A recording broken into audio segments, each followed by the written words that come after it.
Hello neighbor, I'm Robert Burns and it is a delight to be back with you. Today we're going to be doing installment 2 of our Sound Off Louisiana feature on the civil trial of former ATC agent Brett Tingle.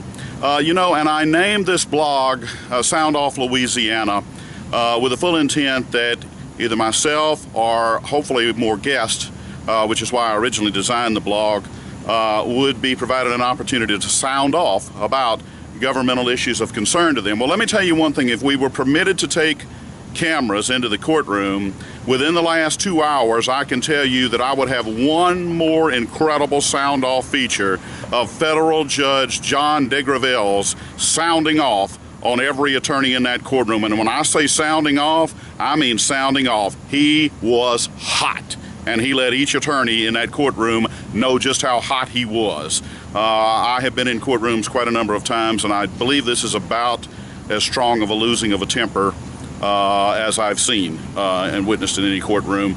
You know it's bad when an attorney is right in the middle of questioning a witness and all of a sudden the judge says, he doesn't say, are you reaching a stopping point or a convenient stopping point? He said, this would be a fine time for us to take a 10-minute break for the jury. And out the jury went. Once he read them the riot act for the various things he is not happy with, they had quite a bit of fighting to do to iron some things out. And then he said, now we'll begin the 10-minute break because the judge and at least one other person in this room still needs to go to the bathroom. So it wound up being about a 35-minute break, and trust me, it was heated. But at any rate, let's get on to the subject matter of today's post. And I'll just say this. For those who are unfamiliar with courtroom evidence introduction, things of this nature, there's something called offer to file and introduce, and that's what an attorney does when he or she is ready to actually submit evidence into the formal record of the court. And I say that, I always remembered it as OFI, offer to file and introduce, because of the acronym Office of Financial Institutions. As a former bank regulator, that made it very easy for me. But I say that to say this: you will have a number of evidence exhibits that will have been entered into the record and therefore will have been logged on and therefore is available to the public prior to the trial commencing. But that's certainly not the case for all evidence, and some of it ends up being introduced, some of it doesn't, some of it is objected to, things of this nature. I said all of that to say this, because as bad as the material you saw in Brett Tingle's termination letter with regard to racism and the use of the N-word, and I'm gonna move it just a tad because I think the sun may be, if it's not, sorry about that little interruption, but with regard to the use of the N-word, you probably figured, and I did, I said, okay, that's gonna be the end of that. And let me just say this: obviously the plaintiffs made a conscious decision early Tuesday morning. There was all this fighting about how the jury gonna see this. Will we redact it to where the word is not spelled out, and that it's got at signs and things of this nature. And obviously the plaintiff side decided that the jury's gonna know what we're talking about, so let's just go ahead and put it out there and let's hope we can recover from the shock value of it. And that's certainly, you don't want to have to recover from it at the very end of the trial, certainly, so you kind of will hope that there will be time to recover from this. And I can tell you, this plaintiff's team has done its best to try to dig out of this tremendously deep hole from those texts that you saw. That sun looks like it's coming again. That you saw in our first feature. Let me try to turn it this way. But at any rate,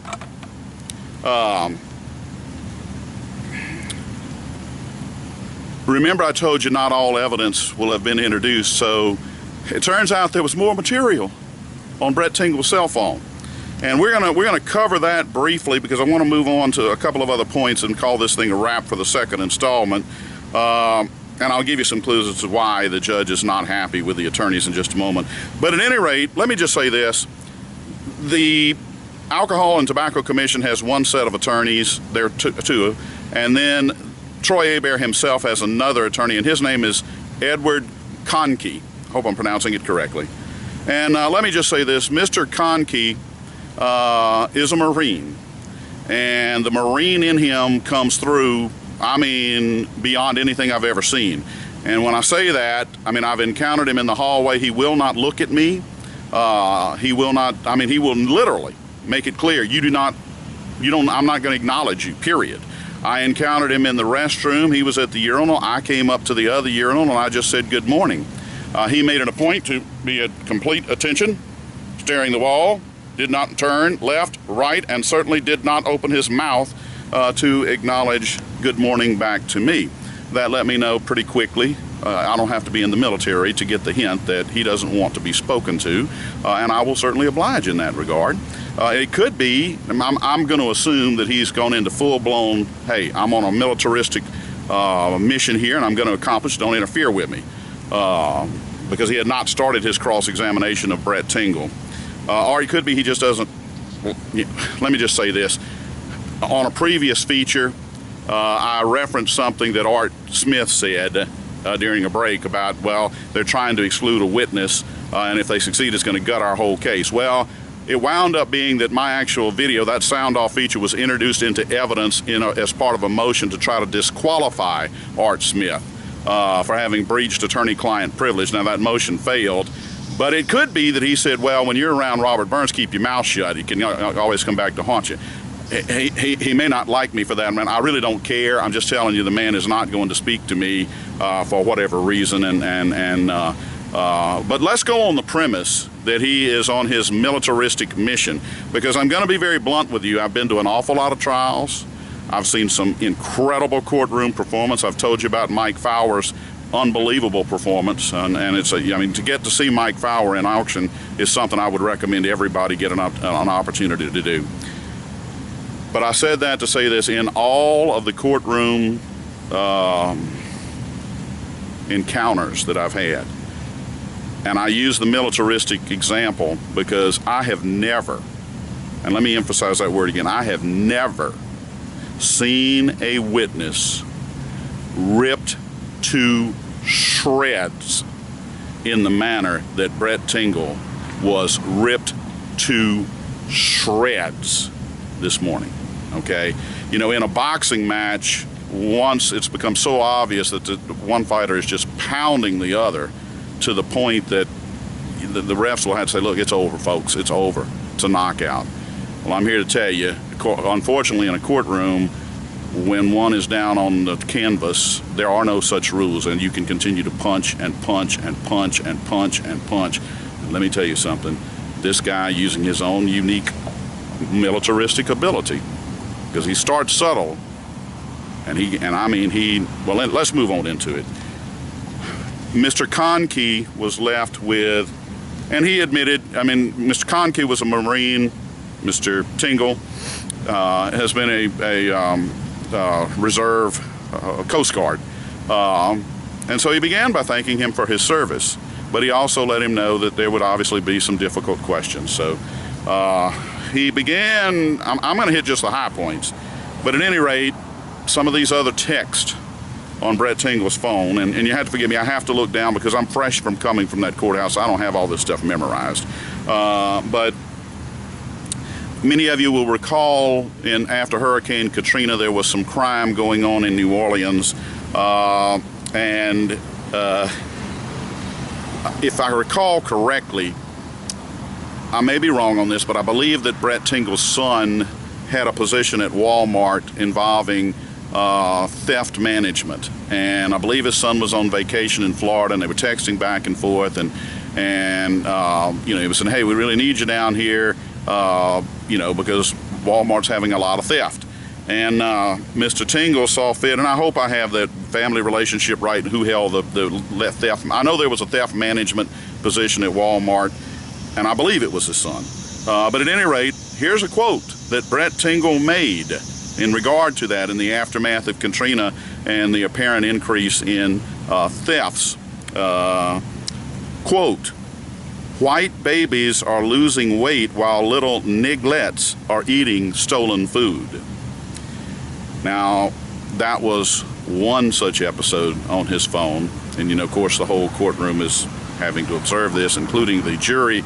By the way, if you're curious of the composition of the jury, it's an 8-person jury.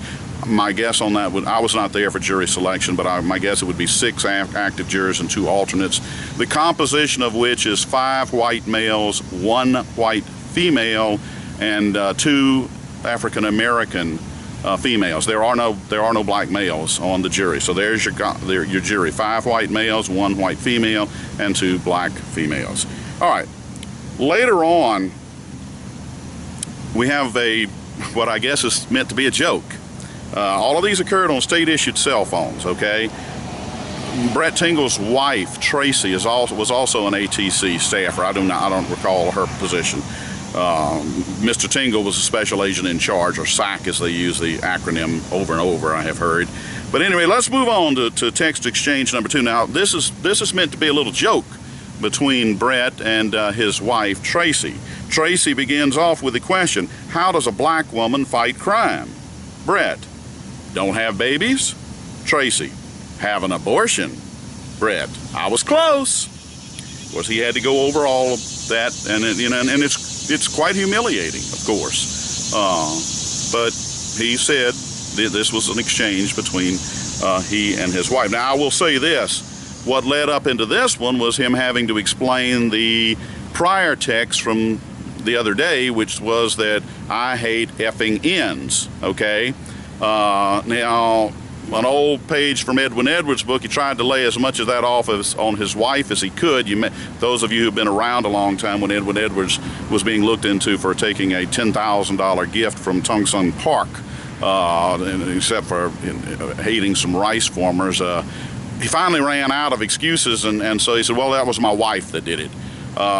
Brett kind of laid that quote, because he said he didn't say that I hate effing ends, okay? He said that was my wife's text, to which Mr. Conkey said, well, that's true, but you responded with me too, which would mean, in effect, you said it too. Not only did you say it too, but you followed up with a follow-up and reinforcement saying, scourge of the earth, okay? So this is following, he said, well, my wife and I were kind of jab around a little bit, they're trying to find some kind of way to explain this away. And that's when Mr. Conkey saw his opening and said, well, it's funny you should mention that. And that's how the context of his next text came into play.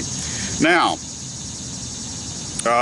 there was also a situation, you may remember in 2012, there was a gentleman and his wife, Robert Marchand, in Gonzales. They I think held a lot of cash, and I think they had coins and things of this nature. At any rate, they were robbed and they were viciously murdered, and as a result, apparently Brandon, Brett's son, and his wife, Amy Lynn being Brandon's son, Amy Lynn apparently become quite nervous after this development about security, and there were several email exchanges back and forth between Brett and Brandon, where Brett was suggesting various things that can allay those fears and help eliminate well, not eliminate, but drastically reduce the possibility that they too could be robbed or harm could come their way. And of course he talks about, well, everybody knew that they had a lot of cash and this and that, but in order to finally soothe the concerns, he references getting, having the dog and making sure it's a barking dog, that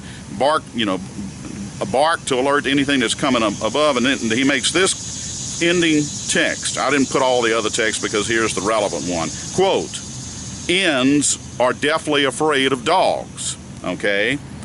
Now, let's move on to a very similar text because it dovetails onto that one.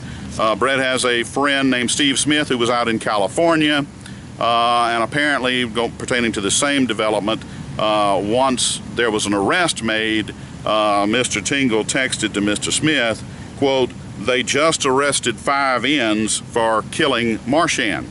Now we'll give you the link for the WAFB piece on that arrest. It turns out there were 3, so I guess we could assume that Mr. Tingle exaggerated a little, but I think that was the least of the concern, especially after the totality of all of these texts had been exposed. Now, I want to say just a few other things, and then we'll wrap this up. Mr. Tingle had alleged that Commissioner Hebert was out to get Charles Gilmore, one of the agents, and he tipped him off that, okay, what he's going to do is he's going to relocate you up to North Louisiana, which turned out to be Ruston. And here's what you need to do. It's supposed to be temporary, okay? and he's hoping you'll quit. Well, look, once he relocates you and you've gotten settled in good, throw him a curveball. Tell him that, you know, this is the smartest thing you ever did, Commissioner Hebert. Said, I love it up here, okay?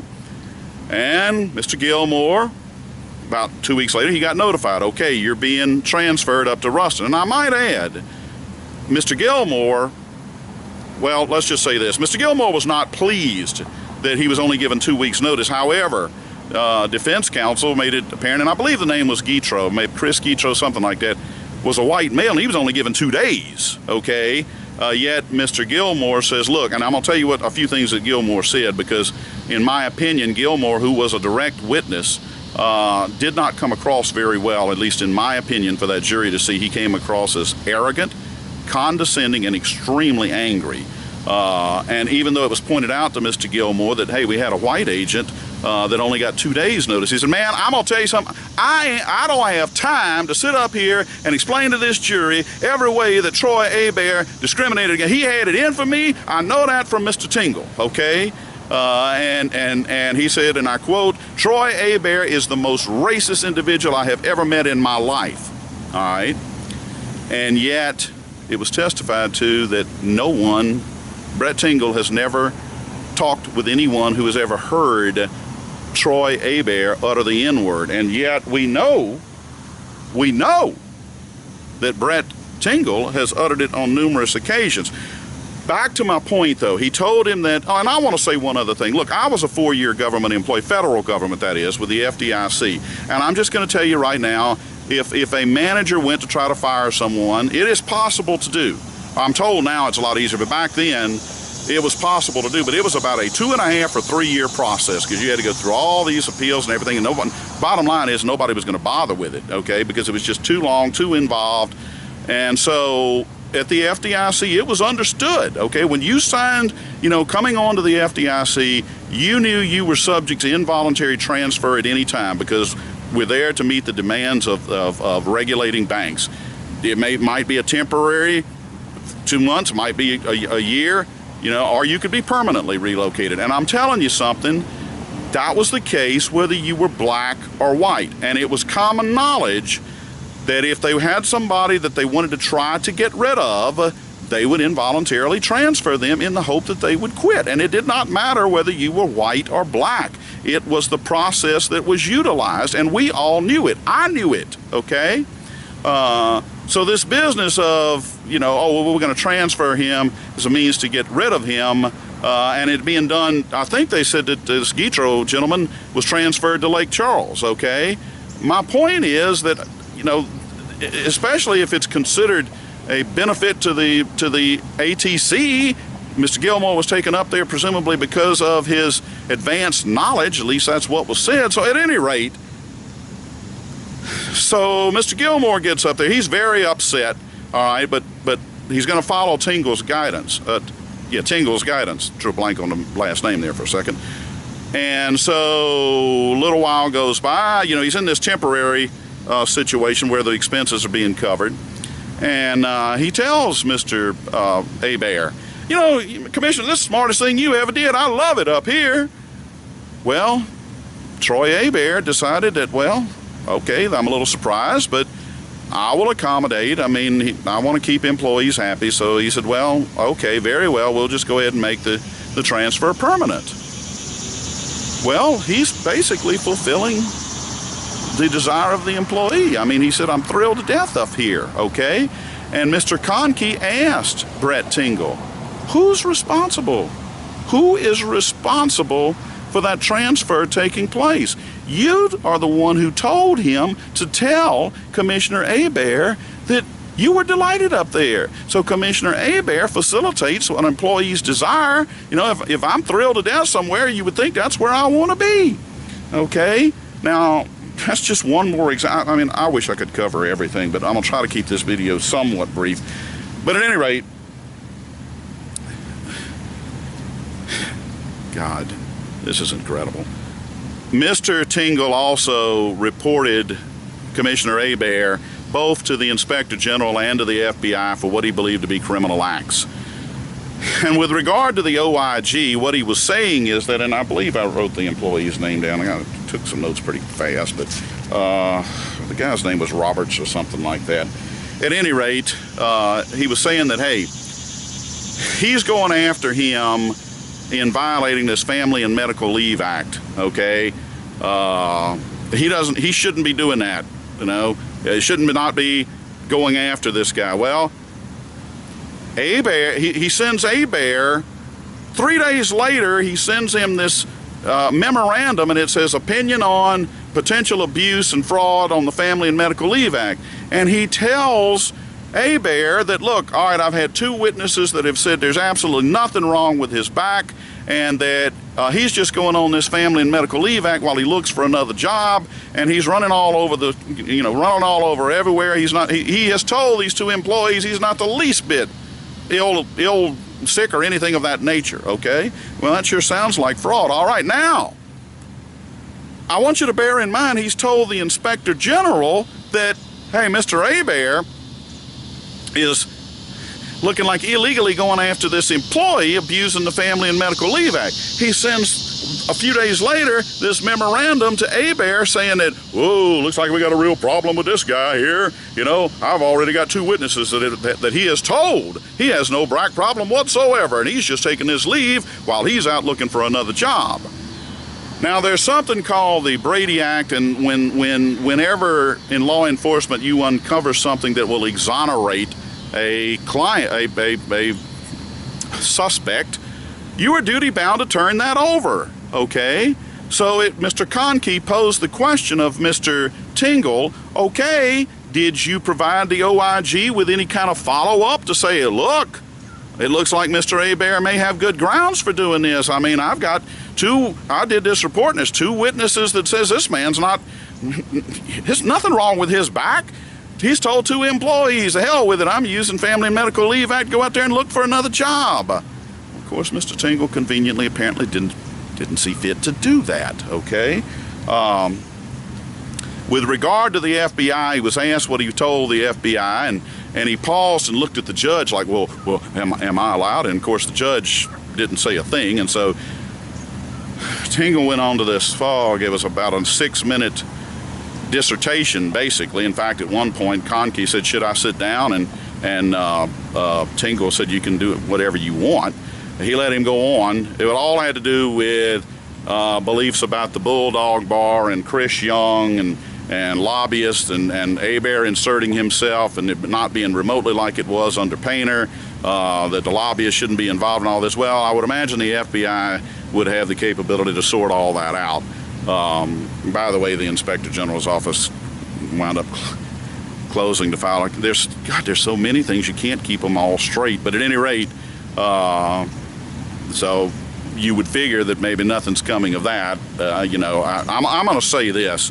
I attended all of the Murphy Painter trial, and that whole thing boiled down to Bobby Jindal exerting influence on Champion Square. So it would not surprise me that there was yet more influence, if you will, flowing downhill about this Bulldog Bar and whatever happened there. But because I have bluntly said that Bobby Jindal's administration was corrupt to the core, and I think we'll see more and more evidence of that.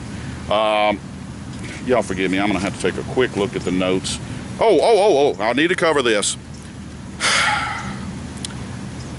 Tingle drafted a memorandum to Commissioner Hebert saying, look, I've had someone come to me with concerns that we got an employee that's about to tape record you. The gentleman's name was Keith Bernard. And so he gives him this heads up. And Bernard ends up resigning. Yes, his name was Keith Bernard. Ends up resigning. Now, clearly, also Mr. Tingle was asked, is that legal? Well, yes, it's legal and that is correct, as long as one party has knowledge of it. He kind of seemed to want to impress the courtroom with his knowledge of recording phone calls. But at any rate, not long after that, Mr. Tingle saw fit to record Commissioner Hebert. And there was a 7-minute phone call played for the courtroom of this conversation. And I had some very different takes on it than apparently the plaintiff's attorneys did, but I can tell you the reason it got played for the jury is because I will tell you right now, I had heard the reputation of Troy Hebert being a hothead, and he did let loose with some foul language on there. But I'm going to tell you this. Think about this. Number one, Tingle knows it's being recorded. Hebert doesn't.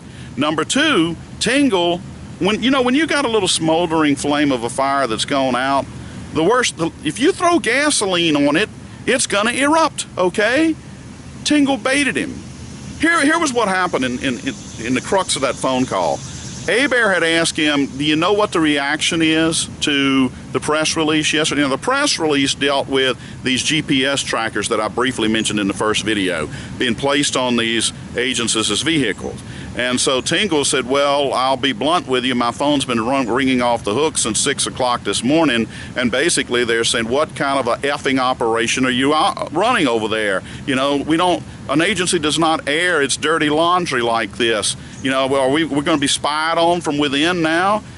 And I will tell you now that I keep wanting to say Bobby Hebert naturally because you think of, but at any rate, Troy Hebert, he did let loose, and I'm going to tell you what he said. And if you could remove all of the profanity, I believe that he would have boosted, if this tape could have been released minus the profanity, I think his numbers for the Senate race would have gone up considerably. He said, well, let me tell you something. He said, I'm sick and tired of the incompetence and the laziness that I am surrounded myself with. He said, I don't understand this. He said, I don't understand why state employees feel like that they have some kind of additional rights to do something like this, to just, sit at home and do nothing. I mean, we're providing them with vehicles, we're providing them with gas. Is it too much to ask to actually expect that these MFs would get out there and do their job? I want to say one other thing. He never took the Lord's name in vain. He used MF repeatedly, and he did alternate to frickin', but he did use MF repeatedly. And he said, I tell you, and then he said, so what are they saying? And Tingle said, well, I'm just going to be blunt with you, Commissioner. I'm getting tired of being the sounding board for this.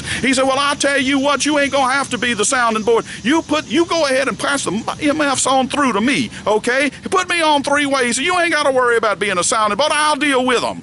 He said, because I'm going to tell you right now, this is going to stop. I'm tired of this. Okay, so I'm tired of people thinking they can draw a check and they ain't got to work. Okay? Now, I have not covered nearly as many of the MFs as came out in that tape, and I will tell you the one white female juror was clearly impacted.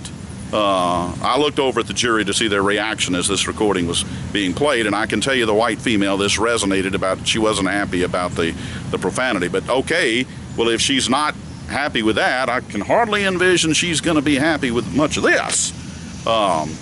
So I think I've covered most everything, and I know this video wound up being longer than I had hoped it would be. To what the reason the judge is so angry is that, apparently Art Smith said he could try this case in 2.5 days. I'm sorry, yeah, 2.5 days. It was supposed to be over midday Wednesday. Well, this is Thursday, the day I'm filming this, so we're now 4 days into it. The judge is not happy at all because he said, you told me 2.5 days, it's now been 4 days, you're still going, and you've still got 6 witnesses to call. And Art Smith said, well, he said, they'll all be brief. He said, you say that? He said, there's been nothing brief about any of this whole case. He was also not pleased with Renee Collada, who is one of the defense attorneys for alcohol and tobacco. She had to go last in all of this, and so she was under enormous time constraints.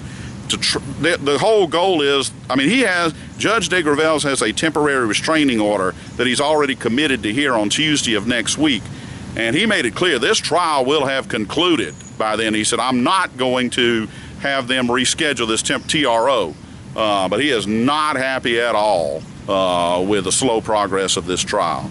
So that'll be your update through day 4. I apologize that this video is a little longer than I would have hoped. I'm going to be, now Renee Collada, in trying to say, look, Your Honor, I'm only asking to properly represent my client. This is the state of Louisiana. These people are seeking an enormous amount of money. Okay? Can you believe that? Can you believe that with all of this? Look, let me just say something. When you sue the state, it's not some nebulous entity, okay? It's me and it's you, okay? And Brett Tingle has the unmitigated gall after sending out all of this You know, there's the old saying about coming into court with dirty hands, and the court won't view that very favorably. Well, I'm gonna be blunt with you. Brett Tingle has not come into court with dirty hands. Brett Tingle has literally rolled around in slop and come into court, not just with dirty hands, but with pig slop all over his entire body. All right. Now, we live in a system where the jury will make the decision on this, and we'll have to live with whatever decision they make. I have been asked as to, well, by several sources, why is there no mainstream media there? And I don't know the answer to that. Perhaps you might want to pick up the phone and call the Advocate or WAFB or WBRC, because I can tell you I'm it, okay? And I can only conclude, well, number one, who really wants to report on this stuff? It's embarrassing to the state. However, there's an obligation. We got a lot of money on the line potentially on this. My own theory, and I don't know the answer to why there is no mainstream media there covering it, but I would have to believe that if they delved into and knew what was going to be presented is available for anybody to do, just the termination letter might be enough to say, look, no sane jury is going to award damages in this case. Now, I don't know whether they're going on that premise or what the reason that they're not there, but they're not. So if you're not happy with my reporting of what's transpired, then I would suggest you get another media outlet out there, because I have told you what has transpired, and yes, I have added my own little commentary on it, because as a blogger I have that right. So I want to thank I want to thank everyone for tuning in. I guess overnight the judge let me say what's next up on the chart. Next up, we will have none other than Tracy Tingle will be a witness early tomorrow morning, and I will certainly be there to take notes. She is the other half of the tag team of I Hate Effing Ends, okay? So it'll be interesting to see what Miss Tingle has to say. So that'll do it for this episode of Sound Off Louisiana. Again, I apologize that it is so long. Thank you to all of our loyal viewership, and we'll bring you. I don't know whether there'll be another installment, or we'll just say a little quick follow-up saying here's the judgment of the jury, which should be a big goose egg, but I guess you never know. Okay, so. But anyway, thank you for your viewership. Thank you for your dedication, and I hope many of you found it to be useful. This is Robert Burns again. Until next time.